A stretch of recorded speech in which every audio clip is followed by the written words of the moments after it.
Hello friends, இன்றைக்கி வந்து என்ன பார்க்க போகிறோம் அப்படின்னா, வாழைக்காய் வச்சு வாழைக்காய் கோலா உருண்டை குழம்பு எப்படி செய்கிறதுன்னு பார்க்கலாம். இது ரொம்பவே வந்து டேஸ்ட்டாக இருக்கும். இப்போ வாங்க வீடியோக்குள்ளே போகலாம்.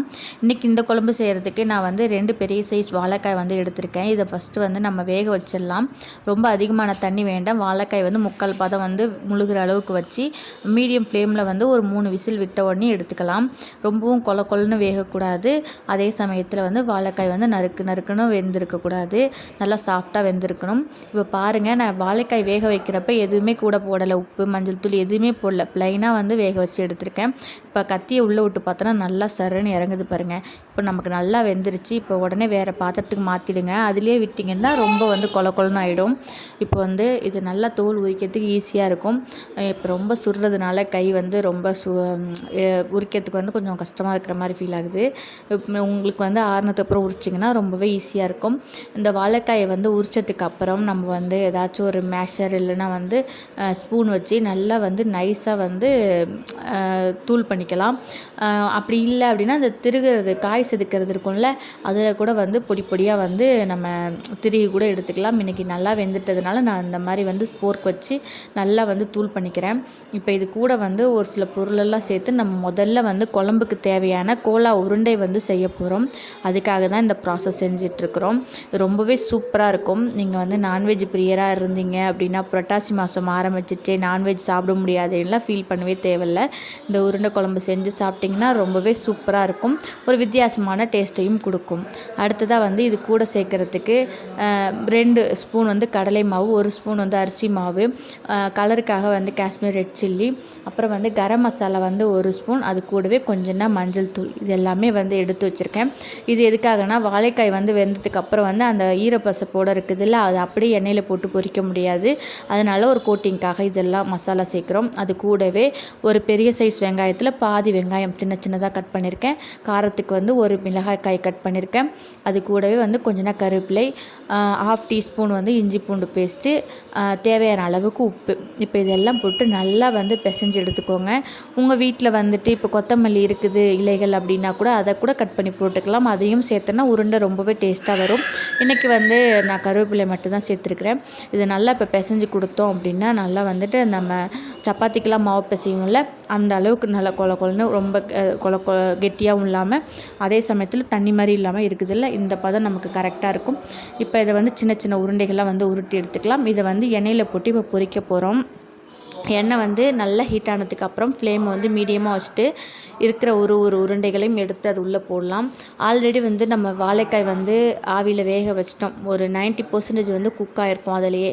இது வந்து வாழைக்காய் வந்து பொரித்து நம்ம குழம்புல சேர்க்குறப்போ ஃப்ளேவர் நல்லாயிருக்கும், டேஸ்ட்டும் நல்லாயிருக்கும். அதுக்காக தான் டேரெக்டாக குழம்புல போட்டோன்னா அது கரையிறதுக்கு சான்ஸ் இருக்குது. அதனால் இப்போ வந்து எண்ணெயில் வந்து பொரிச்சிட்டு சேர்க்க போகிறோம். அதனால் ரொம்ப நேரம்லாம் வேக வைக்க வேண்டியதில்லை. மேலே வந்து நல்லா இந்த மாதிரி கலர் கொடுத்துச்சு அப்படின்னா நீங்கள் வந்து அழுங்காமல் வந்து எடுத்து வேறு பிளேட்டில் மாற்றிக்கலாம். இந்த உருண்டை வந்து பார்க்குறப்பே ரொம்பவே அழகாக இருக்கும். அதோட எண்ணெயில் வேகிறப்ப வீடே நல்லா கமன்னு வாசமாகவும் இருக்கும். இப்போ பாருங்கள், நமக்கு வந்து பொரிச்ச கோலா உருண்டைகள் வந்து ரெடி ஆயிடுச்சு. அடுத்ததாக குழம்பு செய்ய ஸ்டார்ட் பண்ணலாம். அந்த சூடு பண்ண எண்ணெயிலே வந்து ஒரு பாதி கரண்டி அளவுக்கு நான் எடுத்து ஊற்றிருக்கேன். எண்ணெய் எடுத்துக்கலாம். அது கூட தாளிக்கிறதுக்கு பட்டை, கிராம்பு, இலை, அது கூட வந்து 1/2 டீஸ்பூன் பெருஞ்சீரகம், ஜீரகம் 2மே சேர்த்துருக்கேன். ஏன்னா வாழைக்காய் வந்து கொஞ்சம் கேஸ்ட்ரபிள் செரிமானத்துக்காக வேண்டி கொஞ்சம் இதெல்லாம் போட்டு தாளிக்கலாம் அப்படின்னு சொல்லிட்டு போட்டாச்சு. அது கூட வந்து கருவேப்பிலை இலைகளையும் போட்டாச்சு. இன்றைக்கி நான் வந்து ஒரு பெரிய சைஸ் வெங்காயம் சின்னதாக கட் பண்ணி வச்சுருக்கேன். நீங்கள் வந்து இதை நல்லா மிக்சியில் வந்து குறப்பாக வந்து அரைச்சி கூட எடுத்துக்கலாம். அப்போ நமக்கு கிரேவி இன்னும் வந்து திக்னஸாகவும் கொடுக்கும். அப்புறம் வந்து வெங்காயம் வந்து நல்லா கோல்டன் ப்ரௌன் ஆனதுக்கப்புறம் 1 டீஸ்பூன் இஞ்சி பூண்டு விழுது அதையும் சேர்த்துக்கலாம். இதோடைய பச்சை வாசனை போனதுக்கு அப்புறம் நம்ம வந்து மசாலாலாம் வந்து சேர்க்கணும். நான் ஆல்ரெடி வந்து கோலா உருண்டை செய்கிறப்ப என்னென்ன மசாலா சேர்த்தோமோ அதே மசாலா தான் சேர்க்கணும். மசாலா வந்து எண்ணெயிலே போட்டு நல்லா வந்து பச்சை வாடை போகிற அளவுக்கு பெரட்டுறப்போ நம்ம கலர் வந்து நல்லா கொடுக்கும் குழம்பு. அதே சமயத்தில் குழம்பு நல்லா வாசனையாகவும் இருக்கும். இன்றைக்கி நான் வந்து red chilli, garam masala 1 spoon, கொஞ்சம் வந்து மிளகாய்த்தூள், மல்லித்தூள் வந்து ஒரு 2 ஸ்பூன் போட்டிருக்கேன். அது கூட வந்துட்டு மஞ்சள் தூள் கொஞ்சம். இப்போ இதெல்லாமே வந்து போட்டுட்டு நல்லா மிக்ஸ் பண்ணிவிட்டு மசாலா கரிஞ்சிராமல் பார்த்துக்கோங்க. ஃப்ளேமை லோ ஃப்ளேமில் வச்சுக்கோங்க. ஏன்னா மசாலா போட்டுட்ருக்கிற கேப்பில் நமக்கு வந்து ஆல்ரெடி போட்ட மசாலாலாம் கரிஞ்சிறதுக்கு சான்ஸ் இருக்குது. இந்த மாதிரி கிண்டி கொடுக்குறப்ப கூட சிம்மில் வச்சுட்டே நீங்கள் மிக்ஸ் பண்ணலாம்.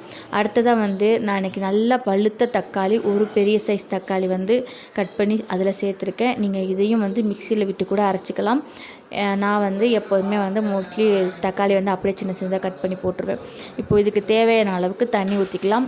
இன்றைக்கி நான் வந்து ஒரு 1/2 லிட்டர் அளவுக்கு தண்ணி ஊற்றிருக்கேன். தண்ணி ஊற்றிட்டு அந்த மசாலா, வெங்காயம், தக்காளி அதெல்லாம் வந்து ஒரு கொதி விட்டுச்சு தண்ணி அப்படின்னா கொஞ்சம் நல்லா வெந்துடும். அதனால் கொதிக்கட்டும். அதுக்குள்ளே வந்துட்டு இன்றைக்கி நான் ஒரு தேங்காயில் பாதி மூடிய தேங்காவை வந்து திருவி அதில் வந்து தேங்காய் பால் வந்து எடுத்து வச்சுருக்கேன். நம்ம டைரெக்டாக தேங்காய் விழுது கூட சேர்க்கலாம். இந்த மாதிரி தேங்காய் பால் சேர்க்குறப்போ நமக்கு கோலா உருண்டையில் வந்து இந்த குழம்புடைய வாசம், திக்னஸ் எல்லாம் போகிறதுக்கு ஈஸியாக இருக்கும். கோலா உருண்டையும் ரொம்பவே சூப்பராக இருக்கும். அதனால் இன்றைக்கி தேங்காய் பாலாக எடுத்து சேர்த்துருக்கேன். தேவையான அளவுக்கு உப்பு அதையும் சேர்த்து ஒரு 5 நிமிஷம் நல்லா கொதிக்க விடலாம். அடுத்ததாக வந்து ஆல்ரெடி நம்ம பொரித்து வச்சுருந்த கோலா உருண்டைகள் அதையும் வந்து ஒன்று ஒன்றா எடுத்து உள்ளே போட்டுடலாம். முன்னாடியே வந்துட்டு கொதிக்க வைக்கிற ஸ்டேஜ்லேயே வந்து நமக்கு திக்னஸ், உப்பு, காரம் எல்லாமே கரெக்டாக செக் பண்ணிக்கோங்க. இப்போ உருண்டைகள் வந்து ஆல்ரெடி வெந்துட்டதுனால குழம்புக்குள்ளே சேர்த்துட்டு ஒரு 2-3 நிமிஷத்துலலாம் நம்ம ஆஃப் பண்ணிடணும். நம்ம ஆஃப் பண்ணும் பொழுது கிரேவியோட திக்னஸ் வந்து கொஞ்சம் தண்ணியாக இருக்கிற மாதிரி பார்த்துக்கோங்க. ஏன்னா அது ஆற ஆற உருண்டை வந்து அந்த குழம்பெல்லாம் உறிஞ்சிட்டு நல்லா நமக்கு வந்து கிரேவி மாதிரி குழம்பு நல்லா திக்காகும். அதனால் கொஞ்சம் இந்த மாதிரி தண்ணியாக இருக்கிறப்ப நம்ம ஆஃப் பண்ணிக்கலாம். ஆறுனதுக்கு அப்புறம் ரொம்பவே சூப்பராக இருக்கும். இது வந்து நார்மலாக சாப்பாடு, அப்புறம் வந்து இட்லி, தோசை, சப்பாத்திக்கெலாம் கூட ரொம்பவே சூப்பராக இருக்கும். இன்னும் சொல்லப்போனால் தோசைக்கு ரொம்பவே சூப்பராக இருக்கும். கண்டிப்பாக ட்ரை பண்ணி பாருங்கள். டேஸ்ட் எப்படி வருதுன்னு கமெண்ட்டில் சொல்லுங்கள். நீங்கள் இதுதான் என்னோடய சேனலை ஃபஸ்ட் டைம் பார்க்குறீங்க அப்படின்னா பார்க்குற எல்லாருக்கும் ஒரு அன்பான வேண்டுகோள், என்னோடய சேனலை சப்ஸ்கிரைப் பண்ணுங்கள், சப்போர்ட் பண்ணுங்கள். தேங்க்ஸ் ஃபார் வாட்சிங்.